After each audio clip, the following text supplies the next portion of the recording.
Voter list मसले पर are पार की लड़ाई जारी है। विपक्ष ने आज फिर संसद परिसर में आवाज बुलंद की तो राहुल ने घुमा फिराकर कहा कि पिक्चर अभी बाकी है और हम अभी रुकेंगे नहीं। तेजस्वी ने आयोग बीजेपी को घेरा तो बीजेपी ने पूछा कि क्या संवैधानिक संस्थाओं पर हमले से राहुल कभी बाज आएंगे। यूथ कांग्रेस ने भी सड़कों पर लिस्ट की लड़ाई में आरोप जागे और घंटों दिल्ली में हंगामा चलता रहा। देखिए, राहुल गांधी ने स्पष्ट कह दिया है कि हम रुकेंगे नहीं और वो डायलॉग भी उन्होंने बोला कि पिक्चर अभी बाकी है। तो क्या ये सिर्फ ट्रेलर था या इंटरवल हुआ है? अब ये देखिए, ये प्रदर्शन कैसे किया गया। Our vote, our right, our fight. Rahul Gandhi की तरफ से इस मुद्दे पर क्या कहा गया, जिन्होंने कहा कि पिक्चर बाकी है, वो बयान आपको सुनवाते हैं। सिर्फ एक सीट नहीं है, बहुत सारी सीट। ये नेशनल लेवल पे किया जा रहा है, सिस्टमैटिकली किया जा रहा है। इलेक्शन कमीशन जानता है, हम जानते हैं। पहले सबूत नहीं था, अब क्लियरली सबूत है और हम कॉन्स्टिट्यूशन की रक्षा कर रहे हैं। One man one vote constitution का फाउंडेशन है और इलेक्शन कमीशन की ड्यूटी है कि वो one man one vote enforce करें और उन्होंने नहीं किया, उन्होंने अपनी ड्यूटी नहीं की। तो हम सिर्फ कॉन्स्टिट्यूशन को प्रोटेक्ट कर रहे हैं, उसकी रक्षा कर रहे हैं, संविधान की रक्षा कर रहे हैं और हम करते रहेंगे, हम रुकेंगे नहीं। और मतलब इसी चीज का कि क्या जो राहुल जी ने सब प्रेस कॉन्फ्रेंस में बताया कि सब फर्जी वोट लगा रखे हैं, सब नाम, पते, रिश्तेदारों के नाम सब फर्जी है। बुनियादी सवालों के जवाब उनके पास नहीं है तो चुनाव में किस तरीके से षड्यंत्र करें, चुनाव में कैसे हेराफेरी करें।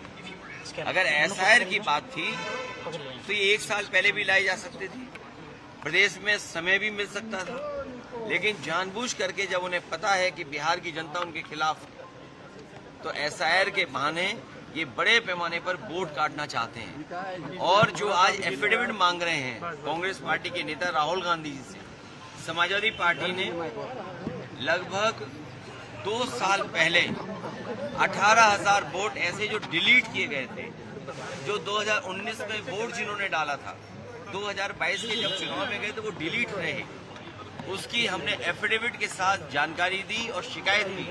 अभी भी एक भी अधिकारी के खिलाफ कार्रवाई नहीं हुई है। अगर एक भी जिलाधिकारी या वरिष्ठ अधिकारी के खिलाफ कार्रवाई हो जाएगी तो किसी भी नागरिक का वोट नहीं काटा जाएगा। देखिए, ये बिहार का दुर्भाग्य है और आप देख रहे हैं लगातार जो है कई वोटर्स का जो है नाम जो है कटा हुआ है और कई लोगों के पास डॉक्यूमेंट नहीं है और कितने बिहार के लोग जो है बाहर जो है गए हुए हैं जो बिहार में ही वोट डालते हैं।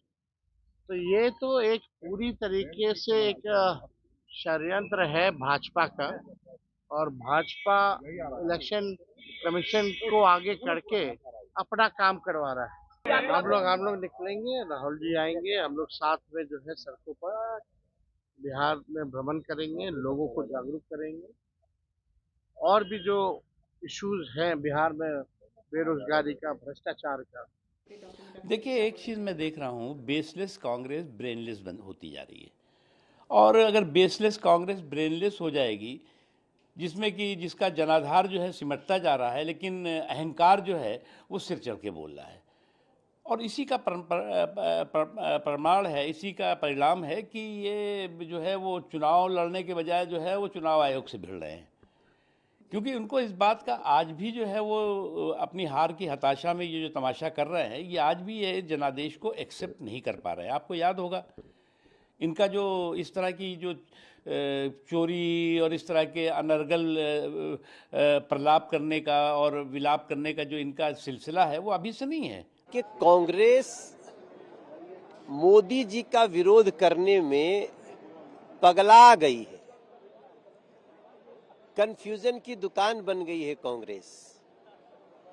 आज ये लोग 124 का टी शर्ट पहन के आए, मैंने पूछा क्या है, बोल रहे 124 साल और वो यहाँ नहीं, उसका वोट बना हुआ है। अरे भाई, यही तो खत्म करने के लिए एसआईआर हो रहा है। 5 दिन पहले आपने बोला एक घर में 80 लोगों का वोट है, हालांकि संजोग से वो कांग्रेसी का ही निकला, लेकिन यही तो खत्म करने के लिए SIR है।